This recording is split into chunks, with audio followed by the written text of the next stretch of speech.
Hello and welcome to the Dinosaw for week 49. Another 7 curious, interesting things I saw last week. So as ever, let's crack on. TRUEPIC is the first one. So TRUEPIC is attempting to tackle deepfakes, both in images and in video. And it does this by using a smartphone's inbuilt chips. Now, 85% of all photos are taken on smartphones, so it seems a good place to start. So this uses the ARM chip's Trust Zone engine, which is sort of an encryption engine, or at least a security engine within certain mobile phones, Android phones. And it allows you to take a photo. Currently it's through a specific application called the Vision app, but it allows you to take a photo, and that photo then has a huge amount of metadata embedded into it, which can't be basically removed without sensing that something has been fiddled with. So it can put things like time of day, location of course. It can look at how much data was originally in the photo, so if that's been tampered with, it can say, or something's been added or taken away. It can also look up the internet and to see whether the image has appeared before on the internet, i.e. it's not just been taken by you, it's appeared before, you probably stole it. And one of the most interesting things I saw was how it can use depth data. So if your phone has 2 cameras, or if it has a LiDAR sensor, for instance, it can actually start to use the depth data of the scene and embed that into the image as well. So if you took a picture of a person and they were real, you would have depth data. If you stole the picture from a flat image from the internet, it wouldn't have depth data, so therefore it would be proved not to be a real photo. So yeah, anyway, so it then whizzes across the other side and it can tell whether any of those things have been fiddled with. Clearly this is only the start. It will need quite a lot of broad adoption, so it will need people like Twitter, Facebook, Google, Microsoft, whoever, to actually start using this system. But yeah, using inbuilt hardware within phones to encrypt photos is kind of an interesting end-to-end solution. Microsoft Productivity Suite, not quite sure what to think about the new productivity score feature. So, so this gamifies productivity, and I'll put big air quotes around that. So there are 8 categories, communication being one, things like meetings, collaboration, teamwork, mobility, so those sorts of things. And it works across all of the 365 suites, so Word, Excel, PowerPoint, Teams, SharePoint, those sorts of things. So it knows what you're using, when you're using it, who you're using it with, and for what. And it can then give you a score. So are you playing nice with your colleagues? When you are mobile, are you working when you're mobile? Are you using all your the correct apps for doing whatever you're doing? Are you using the full breadth of the suite? Those sorts of things. So if you are the system admin for your company or your team's 365 application suite, look out for this. Not quite sure what I think about it, but I'm probably going to err on the it's a bit creepy and can be misused. This could, for instance, be part of your PDP or your end of year review. Exactly how was your endpoint analytics out of 100 points, for instance. So yeah, watch that space. The Solomon Islands are set to be the 5th country in the world to ban Facebook. So they're just to the right of Papua New Guinea, just above Australia. About 685,000 people live in the Solomon Islands. There's lots of Solomon Islands, it's not just one thing. And it's about the size of Albania, if that means anything to you. Now, only 20% of the Solomon Islands have access to the internet. However, the government have said it is essentially it's ruining their morals. So to preserve national unity, they are going to ban Facebook. I mean, they were talking about bullying and stalking and all those sorts of things. However, if you look at, they are now the 5th country, and look at the other countries, being China, Iran, North Korea and Syria, there seems to be a little bit of a similarity, shall we say, between countries that banned Facebook and let's say their outlook on the world. So anyway, Solomon Islands are due to ban Facebook. Is this a trend? Possibly not, but we know what sorts of countries might be doing it.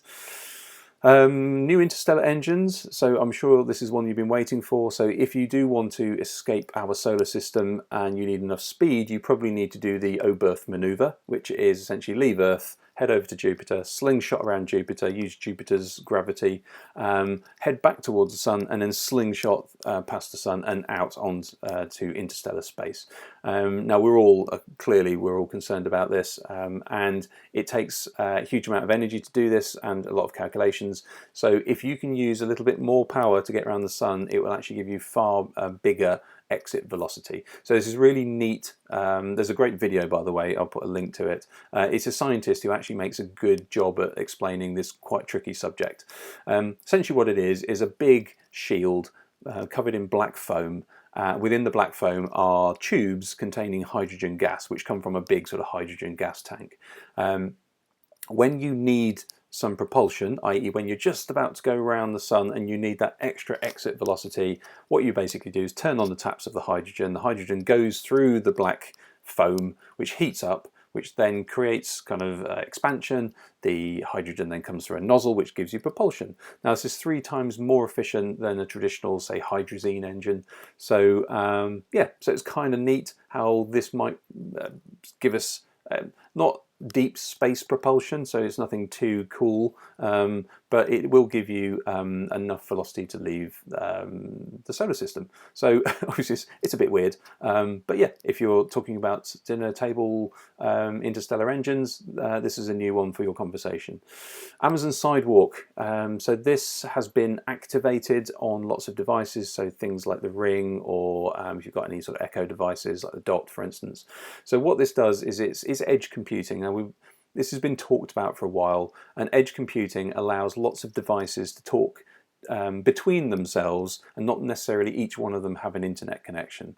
Now the point of this is if your internet connection goes down, your doorbell now doesn't work because it's internet connected. And we saw this actually last week. There was a huge outage, and lots of people's garages wouldn't open and their vacuum cleaners wouldn't work and all those sorts of like basic stuff now.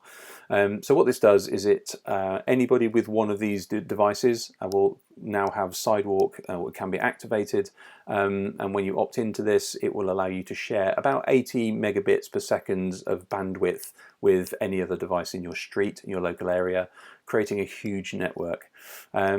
Now, as I said, if your broadband goes down, you can now SIP some data off your neighbours and it will all still work. This is nothing particularly new. If you've had a BT phone, for instance, you will know BT Phone, or if you had a BT network, which basically means when you're out and about, you can log into BT, and lots of companies do this kind of sharing of bandwidth. But Amazon have now sort of activated this as a whole list of their devices that have it in there. Yeah, I mean, where is this going? You can imagine if this takes off and the entire country now has essentially a mesh network that anybody can provide, then Amazon all of a sudden have got into network provision. There you go.